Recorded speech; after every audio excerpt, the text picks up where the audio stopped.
নির্বাচনের সময় নিরপেক্ষ ও সাহসী প্রিজাইডিং অফিসারদের দায়িত্ব দেওয়া হবে জানিয়েছেন নির্বাচন কমিশনার অবসরপ্রাপ্ত ব্রিগেডিয়ার জেনারেল আবুল ফজল মোহাম্মদ সানাউল্লাহ।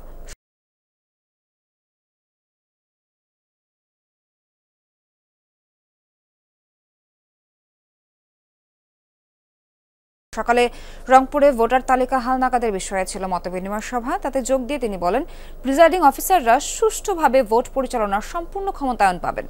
তফসিলের সময় নিবন্ধিত রাজনৈতিক দলগুলো নিয়েই হবে নির্বাচন। জুনের মধ্যেই ভোটার তালিকা হালনাগাদ করা হবে।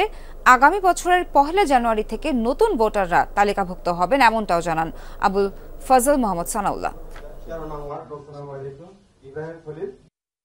আমাদের মাননীয় প্রধান নির্বাচন কমিশনার মহোদয় গত 3 দিন আগে একটি ইন্টারভিউতে পরিষ্কারভাবে আপনাদেরকে বলেছেন যে আমাদের তফসিল ঘোষণার সময় পর্যন্ত ওয়েট করতে হবে, দেখতে হবে যে সার্বিক রাজনৈতিক এবং বিচারিক প্রক্রিয়া কোথায় গিয়ে দাঁড়ায়, এবং সেই সময় যারা তফসিলভুক্ত থাকবে, নিবন্ধিত থাকবে, তাদেরকে নিয়ে ভোট অনুষ্ঠান হবে।